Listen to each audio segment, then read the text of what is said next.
Samajwadi party से विधायक फ़हीम इरफान साहब हमारे साथ मौजूद हैं, उनसे हम बात करेंगे।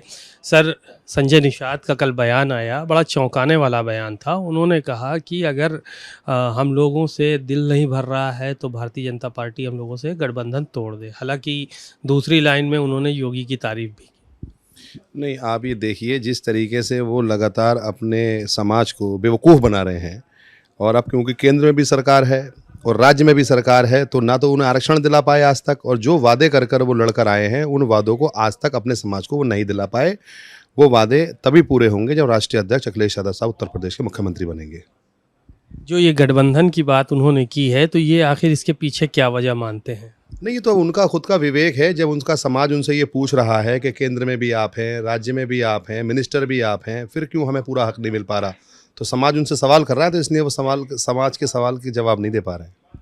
इसीलिए वो इस तरह की बातें कर रहे हैं। अब आप जान लीजिए खुद ही, जब आपके पास सारी ताकतें मौजूद हैं, आपके पास माननीय मुख्यमंत्री जी हैं, आपके पास माननीय प्रधानमंत्री जी हैं, आप खुद मिनिस्टर हैं, तो फिर समाज को आरक्षण क्यों नहीं दिला पा रहे आज तक? एक सवाल ये था, पूजा पाल को लेकर आज दिन नई नई बातें जो है वो निकल कर सामने आ रही हैं।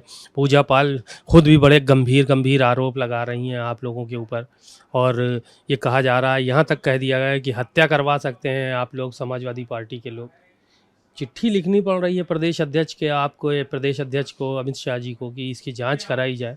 तो ये कैसा जो सिनेरियो है, ये किस तरह का सिनेरियो है और ये कैसे बन गया? देखिए, आप तो क्योंकि चौथा स्तंभ हैं, आपको सब मालूम है। ये देखिए, पूजा पाल जी को हमारे राष्ट्रीय अध्यक्ष अखिलेश यादव जी ने टिकट दिया, उनको समाजवादी पार्टी से विधायक बनाया। आप देखिए, हम लोगों ने कहा था वो क्यों चली गई। उन्होंने ही तो राज्यसभा के चुनाव में हमारी समाजवादी पार्टी के खिलाफ वोट करने का काम किया। उन्होंने ही समाजवादी पार्टी के प्रत्याशी को वोट नहीं दिया, उन्होंने ही भारतीय जनता पार्टी को वोट दिया। तो वोट जीती समाजवादी पार्टी से, राष्ट्रीय अध्यक्ष जी के नेतृत्व में, राष्ट्रीय अध्यक्ष जी की सरपरस्ती में उनको टिकट मिला, और साइकिल के निशान से जीत के आने के बाद उन्होंने वोट तो भारतीय जनता पार्टी को दिया ना। तो सीधा सीधा तो उनकी तरफ अब कुछ और कहने के लिए बचता ही क्या है। पहल भी उन्होंने की, आखिर भी उन्होंने ही किया, अब इससे ज़्यादा और क्या बचेगा कहने के लिए। बिहार का चुनाव चल रहा है, ये माना जा रहा है कि बिहार के चुनाव में कद जैसे जैसे जो है वो राहुल गांधी का बढ़ेगा, या राहुल गांधी का कद तय करेगा बिहार का चुनाव। इस बात से मुत्तफिक हैं आप लोग?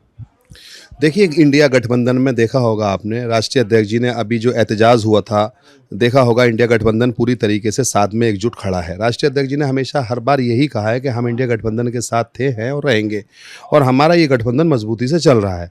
अब आप ये देखिए, इसी क्रम में राष्ट्रीय अध्यक्ष जी का जो ये चुनाव आयोग में जब जा रहे थे, तो सारे सांसदों के साथ जिस तरीके से एहतजाज किया, पूरे देश ने उसको महसूस किया कि एक अकेले नेता जिस तरीके से साथ चले, इंडिया गठबंधन को साथ लेके चले और सबको साथ लेके चल रहे हैं, तो उसका एक मैसेज गया। तो ये इंडिया गठबंधन इंशाअल्लाह ताला तकदीर बदलेगा इंशाअल्लाह।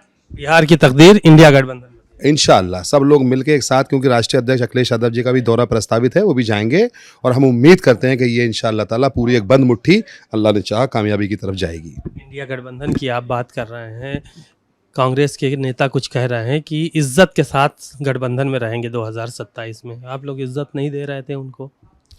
देखिए, आज आपने देखा होगा कि कितने बड़े बड़े मामले सामने आ रहे हैं। लगातार 2022 का चुनाव आप देख लीजिए, उपचुनाव देख लीजिए, रामपुर का चुनाव देख लीजिए, कुंदरकी का चुनाव देख लीजिए। हर बार हम लोग प्रस्तुत कर रहे हैं आंकड़े चुनाव आयोग के सामने कि किस तरीके से वोटों के साथ खिलवाड़ हुआ है, किस तरीके से वोटों की राजनीति नेगेटिव हुई है, किस तरीके से हमारे वोटरों के साथ खिलवाड़ किया गया है।